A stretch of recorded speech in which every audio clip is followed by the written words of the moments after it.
PBBM tiniyak na walang sasantuhin sa mga mapapatunayang guilty sa maanumalyang flood control. Yan ang sinasabi natin, Mr. President. Ito na yung pagkakataon. Unahin mo na yung mga bilyar na yan. Yung mga bilyar na yan, mga pro Duterte yan. Ang bilyar, 18.5 billion ang nakuhang proyekto sa flood control. Panahon ng mga Duterte, nakakuha ang mag-asawang Diskaya ng almost 37 billion. Pero sa ating pagkakaalam, di lang yata 37 billion eh. Magmula 2016 to 2025, parang umabot yata sa 100 billion na flood control project. Iba pang mga proyekto ang nakuha nito mga Diskaya na ito. Isipin mo yan, ay karamihan naman na ghost project, di ba? Karamihan naman mga substandard, di ba? Eduardo Pulido, good afternoon sa iyo.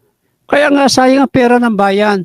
Kaya Mr. President, tama sinabi mo, wala kang sasantuhin kahit sino pa yan mapapatunayang guilty sa flood control project scam.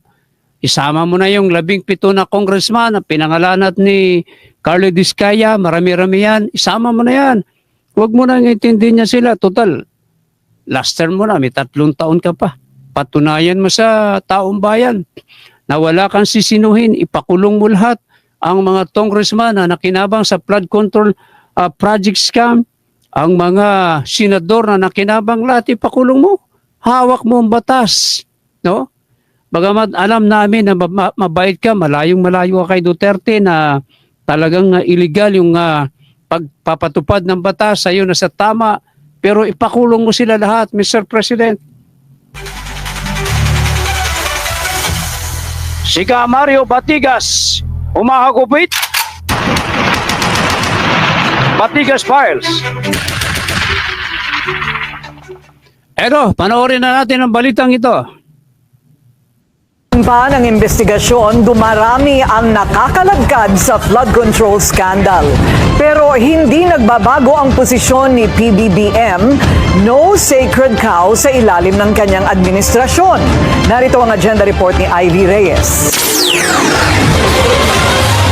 Nasa bakuran na ng malalaking pangalan ang investigasyon sa maanomalyang flood control projects at wala raw pakialam ang Pangulo kahit pa masagasaan ng kanyang mga kaalyado. I think we're already there. Yeah. Why would I even start such a thing if it was somehow for political advantage? Yes. The reason I brought it up and made it part of the national discourse was quite simply because this could not go on. Sa pinakabagong episode ng kanyang podcast, ayaw daw ng Pangulo na maging isa sa mga leader na walang aksyon pagdating sa korupsyon.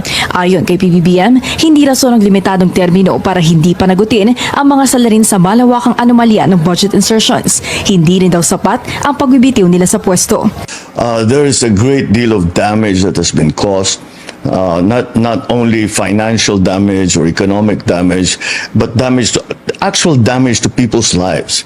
I mean, it's very simple. A lousy flood control project that collapsed during the flood that killed a family. I mean, how can you live with that? I can't live with it. Noong nakaraang linggo, nagbitiw bilang Ako Bicol Party List Representative si Zaldico, ang isa sa mga nasa sentro ng flood control scandal. Samantala, muling lumutang sa podcast ang pagkakatanggal ng LGU Acceptance Certification sa ilalim ng Duterte administration. Ayon kay PBBM, hindi raw niya malaman kung bakit ito tinanggal ng dating administrasyon. Apparently, in the last administration, they removed that entirely. Okay. And I was shocked. Yeah. I was shocked because this is like standard procedure. Ang LGU acceptance rule ay isang safeguard pagdating sa government transactions. Bago mo bayaran ng isang contractor, kailangan mo nang pumasa ng proyekto sa inspection ng LGU. Nakasaad din kasi sa guidelines ng Commission on Audit na sakalang babayaran ng contractor kapag 100% accomplished ang proyekto. Ayon sa Pangulo, hindi talaga pwedeng madaliin ang investigasyon sa malaking anomalya gaya nito dahil ang pagtuturuan ng pangalan ay political strategy umano na nakakapagpatagal ng proseso sa pagpapanagot sa mga nasa likod nito. Para sa agenda.